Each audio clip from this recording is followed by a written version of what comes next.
नमस्कार, मैं हूं गोपाल झा। दिन भर की खबरों में सबसे पहले नजर डालते हैं आज के मुख्य समाचारों पर। बैंकों में रही हड़ताल, नहीं खुले ताले, अधिकारियों व कर्मचारियों ने किया प्रदर्शन, केंद्र के खिलाफ जमकर नारेबाजी, सड़क पर उमड़ी जनता, नगर परिषद के अधिकारियों को घेरा, वार्ता में बनी बात, डीएसपी बताकर धोखे से हड़प लिए 25,000 रुपये, एसपी से मिलने पहुंचा मार्बल व्यापारी। शिक्षण संस्थानों में वार्षिकोत्सव की धूम, विद्यार्थियों ने दी बेहतरीन प्रस्तुतियां। अब समाचार विस्तार से। न्यूज बुलेटिन में आज हम आपको बैंकों की हड़ताल से संबंधित खबरें दिखाएंगे तो टिप्पी रोड पर कब्जे हटाओ अभियान के अंजाम के बारे में भी बताएंगे। साथ ही मोबाइल पर धोखाधड़ी के शिकार एक शख्स से रूबरू भी करवाएंगे। तो विभिन्न शिक्षण संस्थाओं में सांस्कृतिक कार्यक्रमों से भी अवगत करवाएंगे। सबसे पहले बैंक की खबर। United forum of bank unions के आह्वान पर जिले भर के बैंकों में हड़ताल रही। अधिकारियों व कर्मचारियों ने एसबीबीजे मुख्य शाखा के सामने प्रदर्शन किया और केंद्र सरकार के खिलाफ जमकर नारेबाजी की। वे 10वें वेतन समझौते की मांग को लेकर 2 दिवसीय हड़ताल पर हैं, यानी मंगलवार को भी हड़ताल जारी रहेगी। बैंक कर्मियों का गुस्सा देखते ही बनता था। वे सीधे तौर पर प्रधानमंत्री पर निशाना साध रहे थे। प्रदेश के निजी, सार्वजनिक व ग्रामीण बैंकों की करीब 5,000 शाखाओं में सोमवार को ताले लगे रहे। यह गणित है पूरे राजस्थान के बैंकों का। 10वें वेतन समझौते की मांग को लेकर United forum of bank unions के बैनर तले बैंक कर्मी केंद्र सरकार के खिलाफ रोष जता रहे थे। हनुमानगढ़ जंक्शन स्थित एसबीबीजे मेन ब्रांच के सामने प्रदर्शन कर रहे अफसर और कर्मचारी प्रधानमंत्री के खिलाफ नारेबाजी कर रहे थे।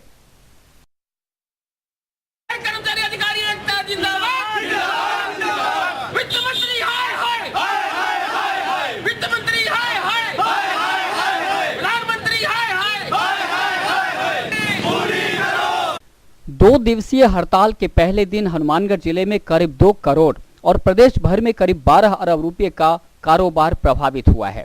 बैंक कर्मियों ने स्वीकार किया कि मंगलवार को सुबह तक ही अधिकांश एटीएम खाली हो जाएंगे और ग्राहकों को परेशानी होगी, लेकिन उन्होंने इसके लिए केंद्र सरकार को जिम्मेदार ठहराया, न कि हड़ताल के लिए जिम्मेदार संगठन को। कर्मचारी नेता डीके शर्मा के मुताबिक 10वें वेतन समझौते की मांग को लेकर काफी अरसे से आंदोलन किए जा रहे हैं, लेकिन केंद्र सरकार ने जैसे कान में रुई डाल रखी है। 14 दिसंबर को आईबीए के साथ वेतन वृद्धि के मसले पर बातचीत विफल रहने पर 18 दिसंबर को भी हड़ताल की गई थी, लेकिन सरकार फिर भी नहीं सुधरी। बैंक कर्मचारियों की वेतन समीक्षा नवंबर से ही लंबित है। United forum of bank union के आह्वान पर देश की 9 बैंक कर्मचारियों और अधिकारियों की यूनियनों द्वारा 2 दिवसीय देशव्यापी हड़ताल का आह्वान किया गया है। इस हड़ताल के अंदर 27 सरकारी बैंकों के हमारी मांगे हैं। 10वां वेतन समझौता जो कि 1 नवंबर 2012 से लागू होना था, वो अभी तक लंबित है, वो लागू नहीं किया गया है। और इसके अंदर जो हमारा वेतन समझौते की डिमांड थी, उसके अंदर वो सरकार धीरे धीरे आगे बढ़ रही है। केंद्र सरकार का जो 7वां वेतन समझौता 1 जनवरी 2016 से लागू होना है, उसके लिए 7वें वेतन आयोग का गठन कर दिया गया है, लेकिन बैंक कर्मचारियों का वेतन समझौता 15 माह से लंबित है, उसके ऊपर कोई कार्रवाई नहीं हो रही है। उपभोक्ताओं की परेशानी के लिए हम माफी चाहते हैं, लेकिन बैंक कर्मचारी भी कर्मचारी है। ऐसी बढ़ती महंगाई के अंदर जो गुजारा नहीं हो पा रहा है, उसके लिए बैंक कर्मचारी जिम्मेदार नहीं है, उसके लिए सिर्फ केंद्र सरकार और उसकी नीतियां जिम्मेदार हैं। आखिरकार जनता का सब्र जवाब दे गया। फिर क्या, नगर परिषद और रेलवे के नियमों में फंसे लोगों ने माकपा के बैनर तले नगर परिषद के सामने प्रदर्शन किया और मेन गेट पर ताला लगा दिया। उस वक्त नगर परिषद के आला अधिकारी अपने दफ्तर में बैठे थे। स्थिति बिगड़ते देख डीएसपी बच्चन सिंह पुलिस जाब्ता लेकर पहुंचे। सौहार्दपूर्ण माहौल में हुई वार्ता में पुनर्वास की व्यवस्था होने तक कब्जे हटाने पर रोक लगाने का निर्णय किया गया। कुर्सी खाली करो कि जनता आती है, यह डायलॉग लोकतंत्र में अक्सर चर्चा में रहता है, खासकर चुनावों के वक्त। लेकिन सोमवार को नगर परिषद कार्यालय के सामने आई जनता ने इसके माध्यम से अफसरों को साफ संदेश दिया कि अब उनकी मनमर्जी नहीं चलेगी। माकपा के बैनर तले हुए प्रदर्शन में काफी संख्या में लोगों ने शिरकत की। खास बात है कि सामाजिक कार्यकर्ता प्रोफेसर सुमन चावला भी लाल झंडे के निकट बैठी नजर आई। हालांकि गैर राजनीतिक तरीके से हुए इस प्रदर्शन में भाजपा नेता देवेंद्र पारिक, पार्षद पति कालूराम सहित माकपा नेता रामेश्वर वर्मा, बिजला सिंह और आत्मा सिंह सरीखे नेताओं ने भाग लिया। नेताओं ने नगर परिषद प्रशासन पर निशाना साधा और कहा कि जब अफसरों को भी मास्टर प्लान का नॉलेज नहीं तो फिर उनसे विकास की उम्मीद बेमानी है। रेलवे द्वारा नगर परिषद की जमीन पर दुकान बनाने वालों को नोटिस थमाए जाने पर आश्चर्य प्रकट करते हुए नेताओं ने कहा कि आखिर यह कैसे संभव है कि जो जमीन नगर परिषद अलाट करती है वह रेलवे की हो।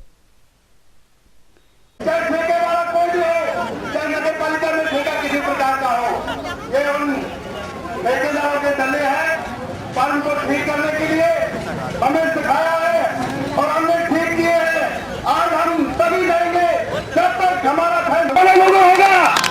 जनता यहाँ की हनुमानगढ़ की जनता, यहाँ इलाके का मजदूर और सड़कों पे आएगा और इनको नदी याद कराएंगे। यहाँ के अधिकारी को यहाँ से भगाएंगे हम। इसी ये ऑफिस हमारा है, इस इलाके का ऑफिस है।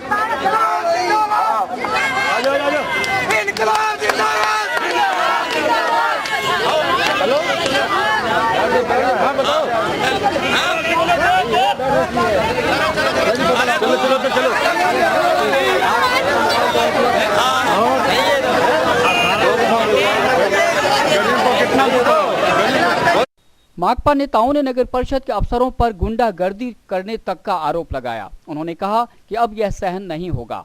गैर कानूनी तरीके से कब्जे हटाने की कार्रवाई को सहन करना मुश्किल है। माकपा नेता रघुवीर वर्मा ने कहा कि कोर्ट के आदेश की आड़ में गरीबों को परेशान करने का क्या मतलब है। कि कम्युनिस्ट पार्टी मार्क्सवादी द्वारा या नगर परिषद कार्यालय पर प्रदर्शन किया गया, वो प्रदर्शन इसलिए कि जहाँ शहर के अंदर नगर परिषद हाईकोर्ट के नाम पर लोगों को डराकर उनको उजाड़ा जा रही है। अभी कुछ दिन पहले यह टिब्बी रोड पर दुकानों को तोड़ दिया, आज रेलवे कहती है वो जगह हमारी है। समझ में नहीं आता कि नगर पालिका को पता ही नहीं है कौन सी तोड़ रहे हैं कौन सी नहीं। और मंडी समिति की जगह को भी ये तोड़ रहे हैं जो इनके क्षेत्र में नहीं है।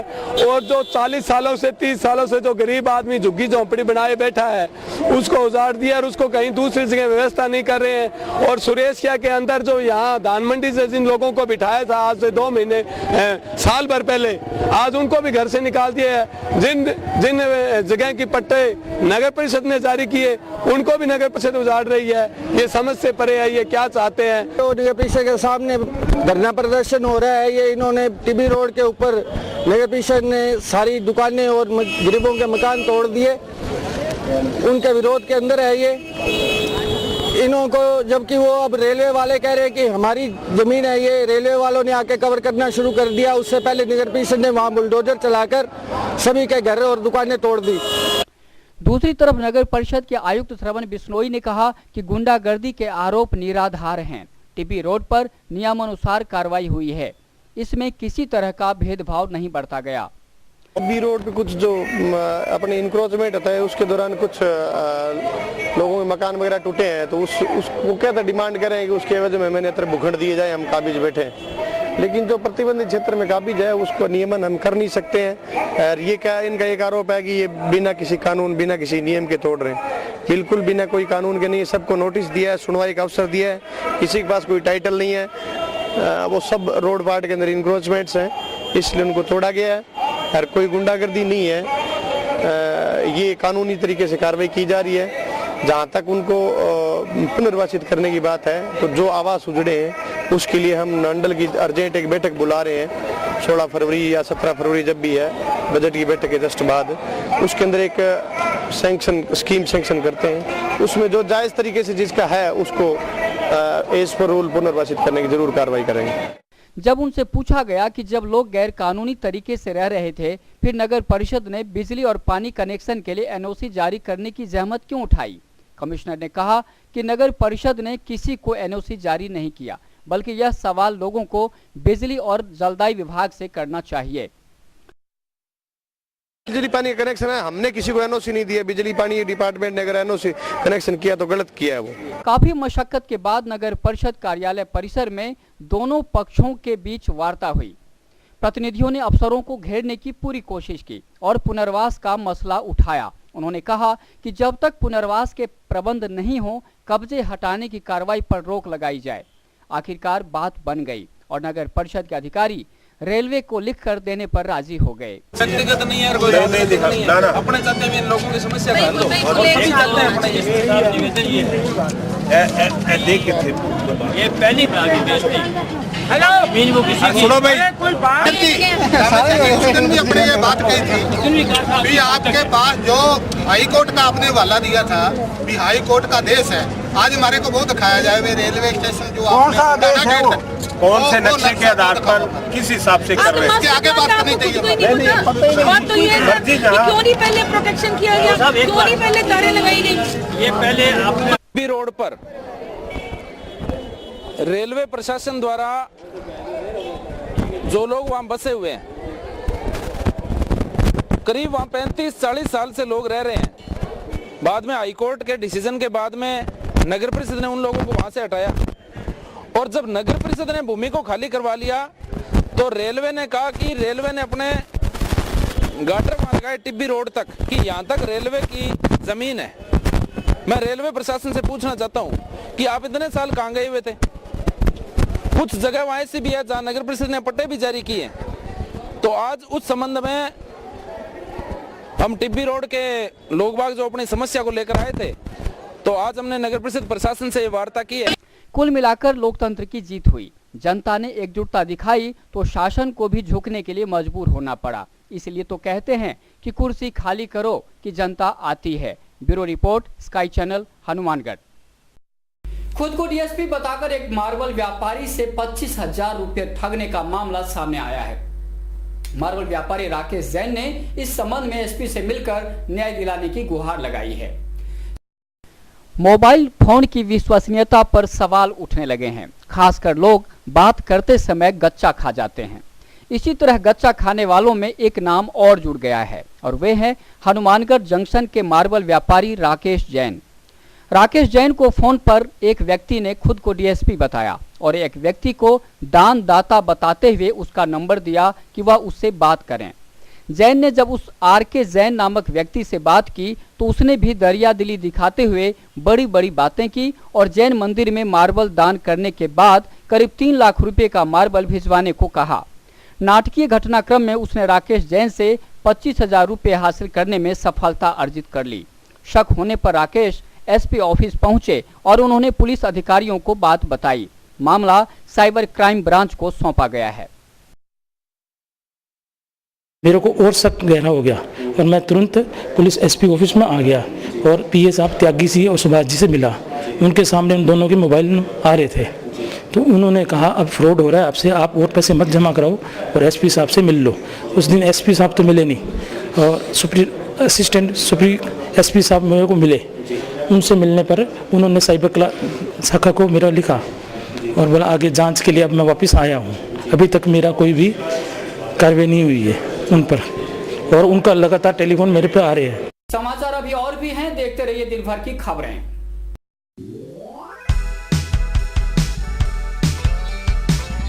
मीत कलेक्शन, एक complete gents wear showroom.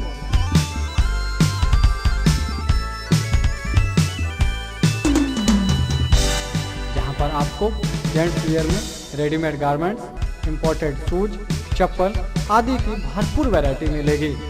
Variety ऐसी जो आपको देखते ही मन भा जाए, रेट ऐसे जो आपको पसंद आ जाए। यदि आप कम कीमत में अच्छी वैरायटी खरीदना चाहते हैं तो तुरंत संपर्क करें। हमारा पता है मीत कलेक्शन, खोसा कॉम्प्लेक्स, नज़दीक श्री राम मार्केट, हनुमानगढ़ जंक्शन।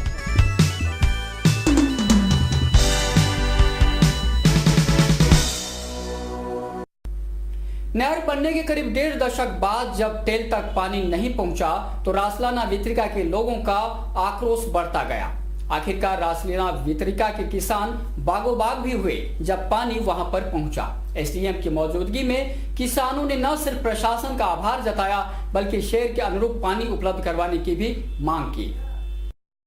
क्षेत्र की सिद्धमुख नहर और रासलाना वितरिका क्षेत्र के काश्तकार अब फूले नहीं समा रहे हैं। टकटकी लगाई वो बेसब्री से पानी का इंतजार कर रहे थे। इसके साथ एक दूसरे को बधाई देने में जुटे हुए हैं। यह नज़ारा था सिद्धमुख नहर व रासलाना वितरिका के टेल क्षेत्र का। इससे जुड़े किसानों को नहर बनने के बाद करीब 1.5 दशक बाद पहली बार जो इतना पानी मिल रहा है।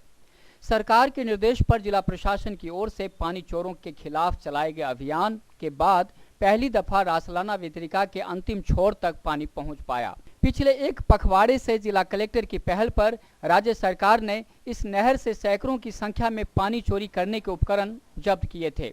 इस विशेष अभियान के तहत अनेक दस्तों का गठन कर नहर के दोनों ओर प्रभावशाली काश्तकारों द्वारा पानी चोरी रोकने के लिए दबाए गए कई किलोमीटर लंबे पाइप व ट्यूबवेलों को हटाकर जब्त किया गया था। इस पूरे अभियान पर स्वयं जिला कलेक्टर पीसी किशन ने विशेष तौर पर निगरानी भी रखी थी। वे खुद भी कई बार इस नहर का अवलोकन कर चुके हैं। उन्हीं की लगन का परिणाम है कि नहर बनने के 15 सालों के बाद अंतिम छोर के किसानों को पानी मिल रहा है। पहली दफा उनकी फसलें इस नहर के पानी से सिंचित होंगी।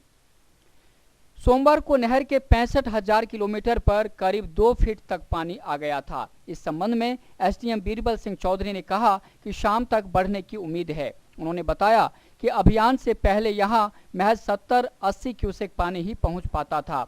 नहर आने के बाद गश्ती दल पूरी तरह ही निगरानी कर रहा है ताकि फिर से पानी चोरी न हो सके। नहर में पानी शुरू हो गया है और पानी कुछ कम है, शाम तक पूरा हो जाएगा। एक्शन से बात हुई है कि पीछे पानी की कोई कमी नहीं है और चोरी का कोई प्रकरण अभी पकड़ में नहीं आया है।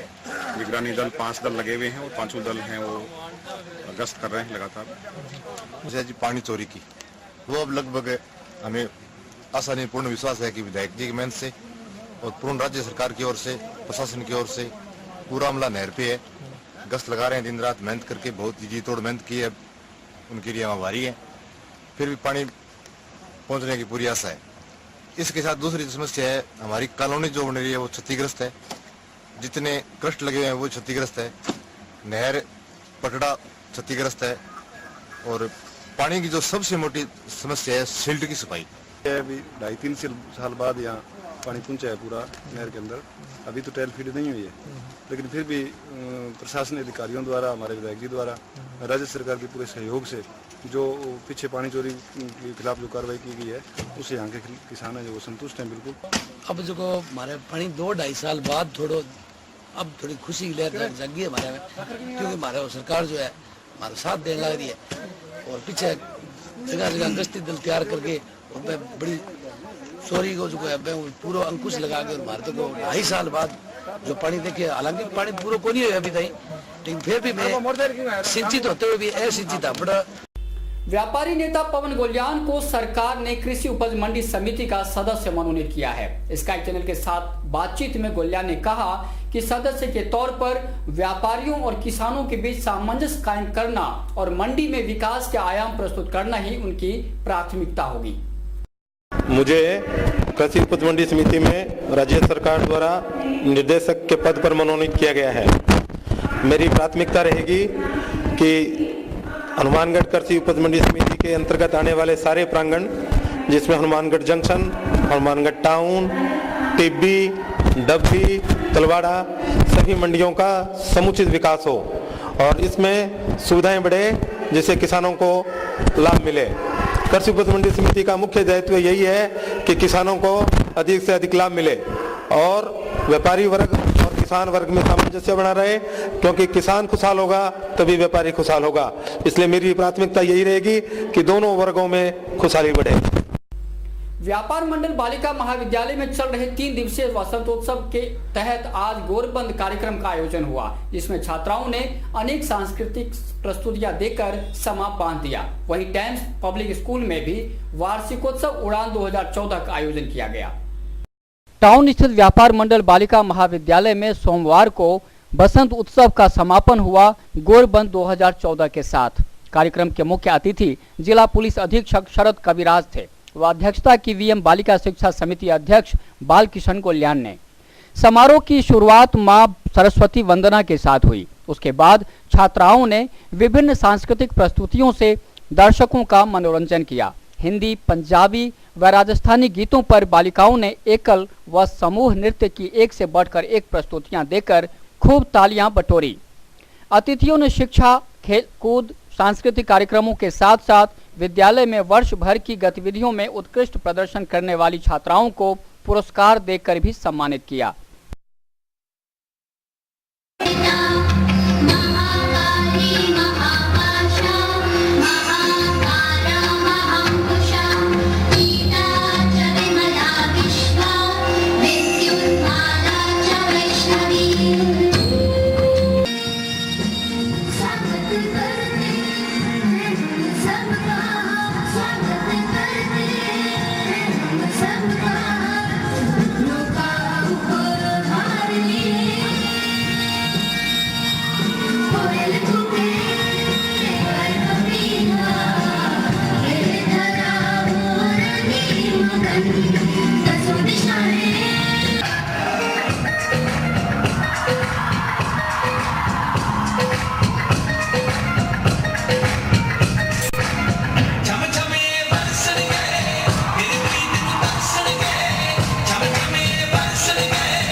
कार्यक्रम के दौरान छात्राओं व उपस्थित नागरिकों को संबोधित करते हुए जिला पुलिस अधीक्षक शरद कविराज ने पुलिस की प्राथमिकताएं बताईं।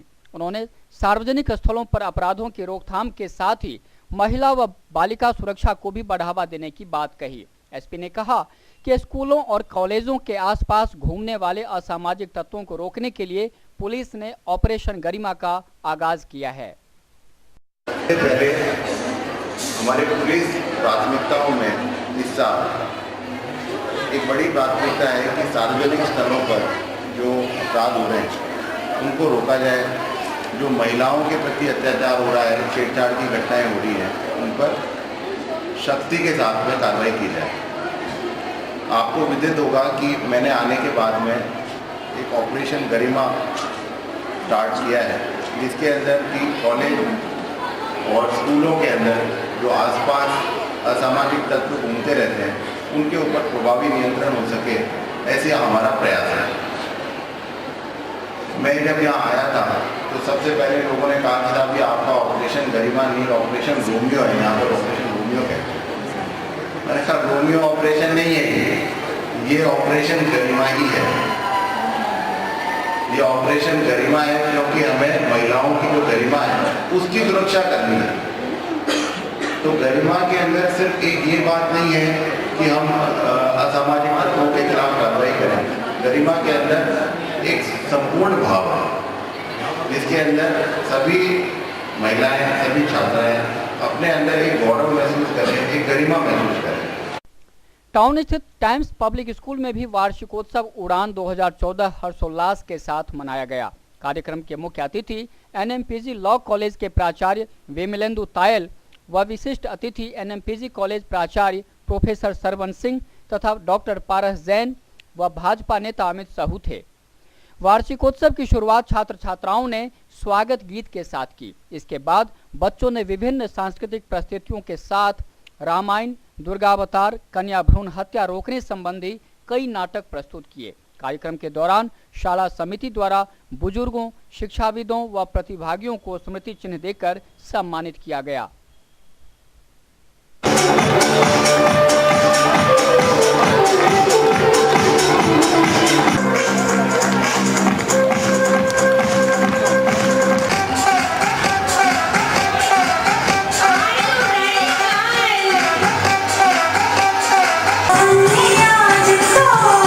मुझको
baby happy modern PG college में सांस्कृतिक सप्ताह का आयोजन किया जा रहा है। इसके तहत दूसरे दिन छात्राओं की मेहंदी प्रतियोगिता हुई। इसमें अव्वल रहने वाली छात्राओं को पुरस्कृत भी किया गया।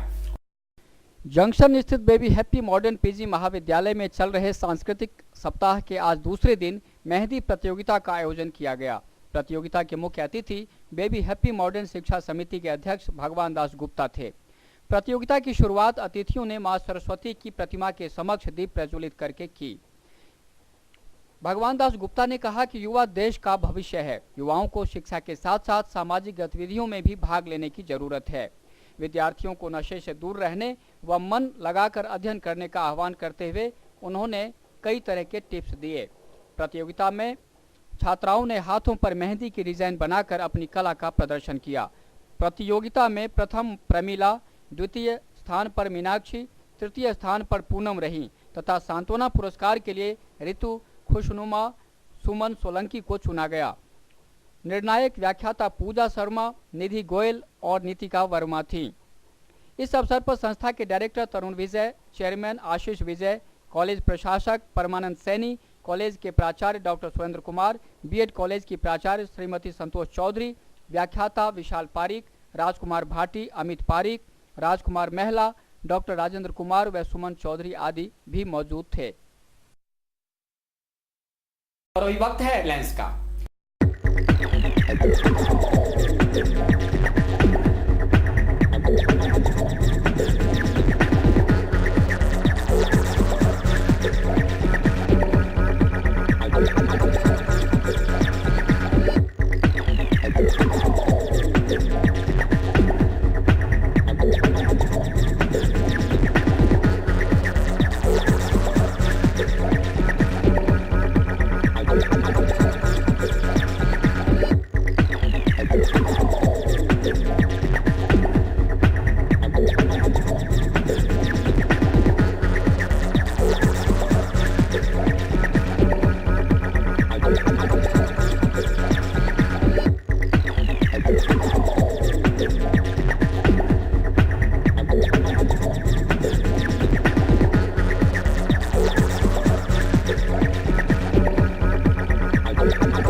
आपको धर्म से जुड़ी खबरें। गुरुद्वारा शहीद बाबा दीप सिंह जी में 22 फरवरी से सुखमनी साहिब का पाठ चल रहा है। पाठों का भोग 23 फरवरी को डाला जाएगा। इसी उपलक्ष्य में कई कार्यक्रम आयोजित किए जा रहे हैं। हनुमानगढ़ जंक्शन स्थित गुरुद्वारा शहीद बाबा दीप सिंह जी में अखंड पाठों की लड़ी चल रही है। इसके तहत महीने भर धार्मिक आयोजन होंगे। मुख्य सेवादार भाई बलजीत सिंह बिल्ला के मुताबिक 6 से 20 फरवरी तक प्रभात फेरी निकाली जा रही है। उस उपलक्ष्य में नगर कीर्तन भी निकाला जाएगा और अखंड पाठों का भोग भी डाला जाएगा। उन्होंने कार्यक्रम के बारे में कुछ इस तरह दी जानकारी।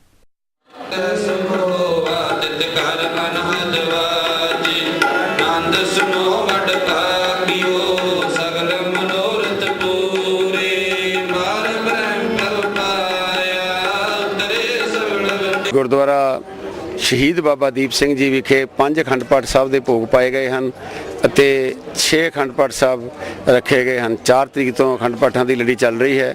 21, 22 ਤੇ 23 ਫਰਵਰੀ ਨੂੰ ਇਸ ਦੇ ਭੋਗ ਪਾਏ ਜਾਣਗੇ ਤੇ ਸਮਾਗਮ ਮਨਾਏ ਜਾਣਗੇ, ਸ਼ਹੀਦੀ ਸਮਾਗਮ। 21 ਤਾਰੀਖ ਨੂੰ ਇੱਕ ਵਿਸ਼ਾਲ ਨਗਰ ਕੀਰਤਨ ਸਵੇਰ 9 ਵਜੇ ਨਿਕਲ ਕੇ ਸਤੀਪੁਰਾ, ਜੋੜਕੀਆਂ, ਰੋੜਾਂ ਵਾਲੀ ਅਤੇ ਚੱਕ ਜਵਾਲਾ ਸਿੰਘ ਵਾਲੇ ਹੁੰਦਾ ਹੋਇਆ ਸ਼ਾਮ ਨੂੰ ਨਗਰ ਕੀਰਤਨ ਦੀ ਸਮਾਪਤੀ ਹੋਏਗੀ। 22 ਤਾਰੀਖ को ਸਵੇਰੇ 11 ਵਜੇ ਅੰਮ੍ਰਿਤ ਸੰਚਾਰ ਹੋਏਗਾ, ਜਿਸ ਵਿੱਚ ਤਖਤ ਸ੍ਰੀ ਦਮਦਮਾ ਸਾਹਿਬ ਤੋਂ 5 ਪਿਆਰੇ ਆ ਕੇ ਅੰਮ੍ਰਿਤ ਦਾ ਬਾਟਾ ਤਿਆਰ ਕਰਨਗੇ। 22 ਤਰੀਕ ਰਾਤ ਨੂੰ 7 ਵਜੇ ਤੋਂ ਲੈ ਕੇ ਤੇ 8:30 ਵਜੇ ਤੱਕ ਬੱਚਿਆਂ ਦਾ ਪ੍ਰੋਗਰਾਮ ਹੋਏਗਾ। ਸ਼ਬਦ ਪੜ੍ਹਨ ਵਾਲੇ ਬੱਚਿਆਂ ਨੂੰ ਇਨਾਮ ਦਿੱਤੇ ਜਾਣਗੇ। ਉਸ ਤੋਂ ਪਹਿਲਾਂ 5:30 ਵਜੇ ਸੁਖਮਨੀ ਸਾਹਿਬ ਸੇਵਾ ਸੁਸਾਇਟੀ ਦੁਆਰਾ ਸੁਖਮਨੀ ਸਾਹਿਬ ਦੇ ਪਾਠ ਕੀਤੇ ਜਾਣਗੇ ਅਤੇ 22 ਤਰੀਕ ਨੂੰ 8:30 ਵਜੇ ਤੋਂ ਲੈ ਕੇ ਰਾਤ ਦੇ 11:30 12 ਵਜੇ ਤੱਕ ਦੀਵਾਨ ਸਜਣਗੇ, ਜਿਸ ਵਿੱਚ ਰਾਗੀ ਢਾਡੀ ਜਿੱਥੇ ਆਪ ਜੀ ਨੂੰ ਨਿਹਾਲ ਕਰਨਗੇ। 23 ਤਾਰੀਖ ਨੂੰ ਸਵੇਰੇ 9 ਵਜੇ ਅਖੰਡ ਪਾਠਾਂ ਦੀ ਲੜੀ ਦੇ ਭੋਗ ਪਾਏ ਜਾਣਗੇ। ਉਸ ਤੋਂ ਉਪਰੰਤ ਦੁਪਹਿਰ ਦੇ ਦੀਵਾਨ ਸਜਣਗੇ, ਜਿਸ ਵਿੱਚ ਸੰਤ ਅੰਮ੍ਰਿਤਪਾਲ ਸਿੰਘ ਜੀ ਗੋਲੂਵਾਲਾ ਵਾਲੇ ਉਹ ਸੰਗਤਾਂ ਦੇ ਦਰਸ਼ਨ ਕਰਨਗੇ। माघ सुदी दशमी के पावन अवसर पर रविवार को बाबा रामदेव मंदिर में श्रद्धालुओं की भीड़ रही। दिन भर श्रद्धालुओं ने मंदिर में जाकर बाबा का प्रसाद व धूप लगाकर सुख समृद्धि की कामना की। शाम को महाआरती में भी श्रद्धालु भक्त बड़ी संख्या में उपस्थित हुए। और जंक्शन स्थित बाबा रामदेव मंदिर में रविवार शाम को महाआरती के दौरान बड़ी संख्या में उपस्थित श्रद्धालुओं ने रामसा पीर के जयकारे लगाए। श्रद्धालुओं के जयघोष व ढोल नगाड़ों से माहौल पूरी तरह भक्तिमय हो गया। पंडित रतनलाल शास्त्री ने विधिवत पूजा अर्चना कर महाआरती करवाई। महाआरती में मुख्य यजमान अमरनाथ सिंगला, सुभाष बंसल व NK शर्मा थे। आरती के बाद पुष्प वर्षा हुई व सभी श्रद्धालुओं में प्रसाद का वितरण किया गया।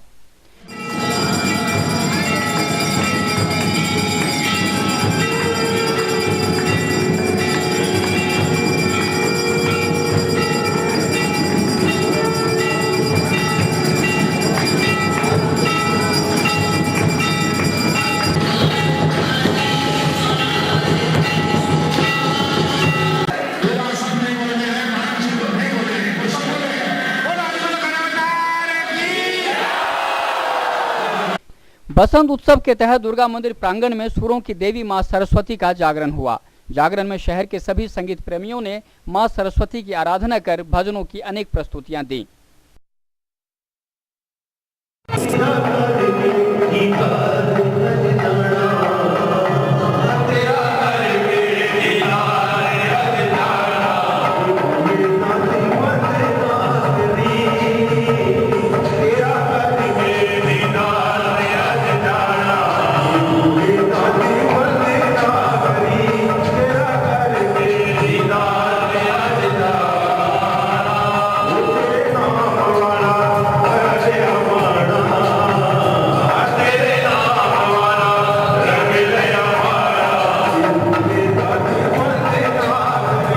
इसके साथ समाचार समाप्त हुए।